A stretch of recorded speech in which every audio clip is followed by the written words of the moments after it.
Bismillahirrahmanirrahim. Assalamualaikum warahmatullahi wabarakatuh.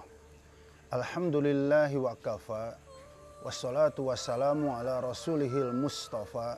Wa ala alihi wa ashabihi ahli sidki wal wafa amma ba'du. Pemirsa Fordai TV rahimakumullah. Puji syukur mari kita panjatkan kehadirat Allah Azza wa Jalla.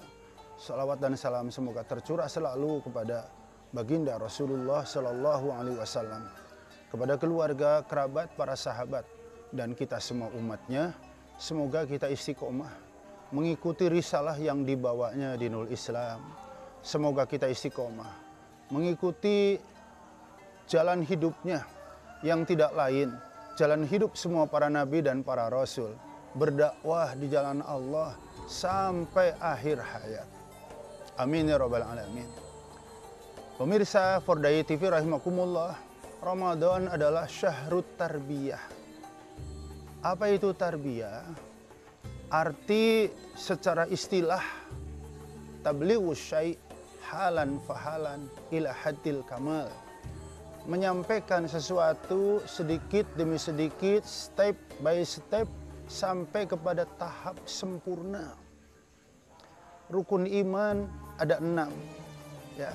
Kita sampaikan dalam satu pertemuan 2 poin. Pertemuan kedua 2 poin. Sampai tuntas rukun iman 6 poin.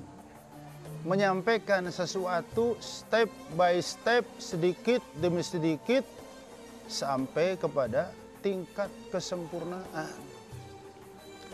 Kenapa harus seperti itu? Step by step, dikit demi sedikit. Dulu banyak orang-orang kafir Quraisy yang meledek Allah Subhanahu wa taala lewat Rasulullah Muhammad. Kalau Tuhanmu hebat, kenapa Al-Qur'an diturunkan, dikredit, dicicil? Kenapa nggak diturunkan sekaligus? Kalau Tuhanmu hebat, mestinya Al-Qur'an bisa turun sekaligus. Ibarat kita jual beli, mana yang lebih keren? Tunai atau kredit? Pasti tunai dong. Karena jual beli tunai itu tandanya pembeli duitnya banyak. Ya, kalau kita beli kredit itu tandanya kita duitnya nggak banyak, makanya kita kredit. Nah, Rasulullah diledek. Kalau Tuhanmu hebat, kenapa Al-Quran dikredit? 1 ayat, 2 ayat, kenapa nggak sekaligus? Saat Rasulullah sedang termenung, bingung, ya, saya harus komen apa, saya harus jawab apa? Tiba-tiba Allah mengatakan, linutsabbita bihi fuadak. Al-Quran Muhammad, aku turunkan kepadamu step by step, sedikit demi sedikit, ya, 22 tahun, sekian bulan, ya, mungkin kalau dihitung tahun 23 tahun, agar setiap ayat yang aku turunkan kokoh melekat di dalam dirimu, gampang dihafal, gampang dihayati, dan gampang dipraktekkan karena sedikit-sedikit. Tarbiyah seperti itu. Jadi sesungguhnya tarbiyah itu, kalau saya boleh menerjemahkan bebas, tarbiyah itu memaksa dengan cara yang bijak, memaksa dengan cara yang halus. Ya, seminggu berapa kali Bapak Ibu kalian sholat duha? Nggak pernah Pak Ustaz. Ayo kita biasakan sholat duha, sepakat ya, seminggu 2 kali. Nanti setiap pekan ketemu kita monitor. Ya, itu sebenarnya kita sedang memaksa, tapi dengan cara yang bijak. Kita sedang memaksa dengan cara yang lembut, dengan cara yang halus. Kenapa harus dipaksa? Umumnya kebaikan, kalau nggak pernah kita paksakan diri, sampai mati juga nggak akan pernah kita lakukan. Nggak biasa membaca Al-Quran 1 juz, karena belum pernah maksa. Coba paksa sehari 1 juz. Hari pertama terasa berat, hari kedua beratnya berkurang, hari ketiga mulai berkurang, lama-lama menjadi kebiasaan. Bangun malam, sholat tahajud 2 rakaat, ditutup witir 1 rakaat, sepanjang tahun. Sampai pernah ada seseorang yang bertanya, gimana Ustaz menurut Ustaz? Saya melihat orangnya muda dan gagah. Kata saya, bisakah ditambah? Senyum-senyum.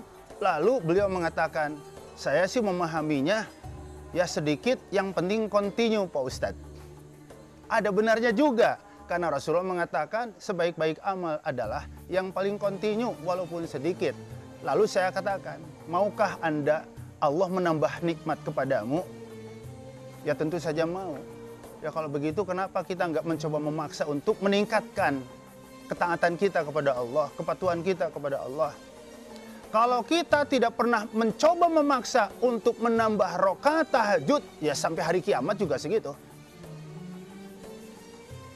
Ya, ada orang yang bertanya, adakah doanya Pak Ustadz? Agar semua amal baik yang terasa berat, kadang kita malas jadi ringan, ya ada doanya. Apa katanya doanya? Allahumma paksakan. Ya Allahumma paksa, nanti lama-lama terbiasa. Jadi kebaikan-kebaikan itu pada dasarnya adalah proses pemaksaan, lama-lama menjadi proses pembiasaan. Ya kenapa kita harus seperti itu? Karena generasi terbaik sampai merasakan, bukan sekedar melihat, merasakan kejayaan Islam.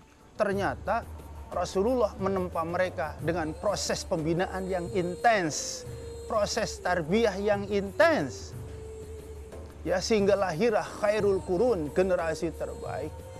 Dan kita umat Islam tanpa kecuali menurut saya, baik terucap maupun tidak terucap, ngebatin, semuanya merindukan kembalinya kebangkitan Islam, kembalinya kejayaan Islam.